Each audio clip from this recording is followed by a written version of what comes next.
Tower হ্যামলেটসের disable কমিউনিটির জন্য ৮.৫ million pound অতিরিক্ত বিনিয়োগের ঘোষণা দিয়েছে কাউন্সিল। শুক্রবার হোয়াইটচ্যাপেলের টাউন হলে অনুষ্ঠিত মেয়র্স ডিসেবিলিটি রোড শোতে এই বিনিয়োগের ঘোষণা দেন নির্বাহী মেয়র লুৎফুর রহমান। সম্প্রতি প্রকাশিত এক বিশ্লেষণে উঠে এসেছে, সরকারের ডিসেবিলিটি বেনিফিটে কাটছাঁটের সরাসরি প্রভাব টাওয়ার হ্যামলেটসের ১৬,০০০-এর বেশি পরিবারের ওপর পড়তে পারে। এই পরিস্থিতিতে কাউন্সিলের অতিরিক্ত বিনিয়োগের মধ্যে রয়েছে ফ্রি হোম কেয়ার সেবার জন্য ৫ মিলিয়ন পাউন্ড বরাদ্দ। এছাড়া প্রযুক্তি নির্ভর সহায়তা, বিশেষ চাহিদা সম্পন্ন তরুণদের প্রাপ্তবয়স্ক জীবনের রূপান্তরের সহায়তা এবং কমিউনিটি সংগঠনগুলোর জন্য মেয়রের গ্র্যান্ট ফান্ডের মাধ্যমে অর্থ বরাদ্দ রাখা হয়েছে। Statutory service to আমরা প্রায় 300 million pound of statutory services.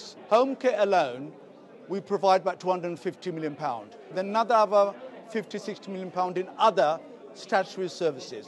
But on top, additionally, we have invested another 8.5 million pound. We have invested in more services.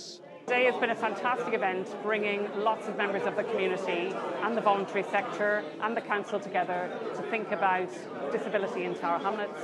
আমরা যেটা অর্গানাইজ করছেন absolutely brilliant. তারা আমরা সাহায্য করি আর তারা আমরা ভাইস ভার্সা আমরা মনে করি দুইয়ের সাথে আমরা একে কাম করতাম পারি, স্পেশালি টাউন কাউন্সিলের লগে আমরা অনেক আগুই তার ইনশাআল্লাহ। Community, there's so many changes going on in our lives, especially around benefits, and so many of us are being worried about losing our home, our services. Councillors and Tower Hamlets representatives, so it's been good